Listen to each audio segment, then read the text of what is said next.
जय जय राम श्रीराम जय जय राम 6 जुलै आपल्याला सद्गुरूचा आधार वाटावा.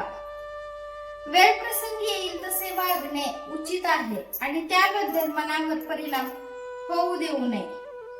परमात्म्याच्या चिंतनात मन गुंतले असताना अवांतर गोष्टींचा परिणाम त्यावर होत नाही. जेवढे झेपेल तेवढेच करावे. अभ्यास करावा पण काळजी न करता. सर्वस्वी भार भगवंतावर ठेवून निवांत असावे. आपल्या मनाचे स्वास्थ्य बिघडू न देता आनंदात राहावे. वृत्ती आवरून आवरत नाही, ती परमात्म्याकडे लावली म्हणजे आवरते. राम इच्छेने सर्व चालते असे लक्षात ठेवावे.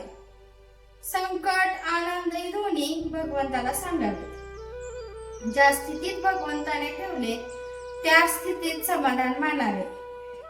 अंतःकरणात सुप्त असलेले भगवंताचे प्रेम जागृत होण्यासाठी काही निमित्त लागते.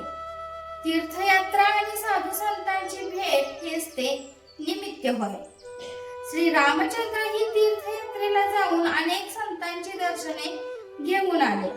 संतांच्या अहंकाराला जिवंत राहताच येणार नाही, कारण परोपकार करायला लागणारा परच ठिकाणावर नाही तर मग दुसऱ्याकरता मी काही केले ही भावना व्हायला आधारच कुठे राहिला. विषयाच्या लालसेने सत्समागम करणे हा खरा सत्समागम नव्हे. संत कधी कधी आपल्याला विषय देतात हे खरे, पण एकंदरीत आपल्याला विषयाचा वीट आणण्याचाच त्यांचा प्रयत्न असतो. संतांच्या घरी नुसते पडून राहिल्यानेही शुद्ध भाव येईल. भगवंताच्या नामातच संत संगती आहे, कारण नामाच्या मागे भगवंताचे अस्तित्व आहे.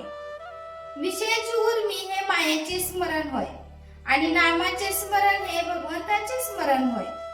तपश्चर्याचे सर्वात शेवटचे फळ काही असेल तर परमेश्वराच्या ठिकाणी अनन्य भावाने शरण जाण्याची बुद्धी होय.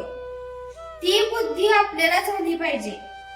एकदा शरण गेल्यावर आपण उरू शकत नाही, त्यालाच शरणागती म्हणतात आणि हीच परमार्थातली अत्यंत श्रेष्ठ गती आहे. आपण आपल्या सद्गुरूचे आहोत असे छाती ठोकपणे सांगत चला. काही नाही केले तरी चालेल, पण आपले सद्गुरू आपले मागे पुढे आहेत अशी दृढ भावना असावी. मला सुख दुःख दोन्ही नाहीत, पण तुम्ही दुःखी झालात तर मला दुःख होते, तेव्हा तुम्ही मनाला दुःखच होऊ नये असे वागा. प्रपंची माणसाच्या दुःखाची मला पूर्ण जाणीव आहे. ती जाणीव ठेवूनच भगवंताचे नाम घ्या असे मी सांगतो. जे मी सुरुवातीला सांगितले तेच शेवटी सांगतो.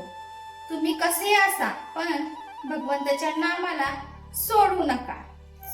जय जय रघुवीर समर्थ. आजचे बोधवाक्य. तुम्ही नुसते नाम घ्या, बाकीचे सर्व मी करतो.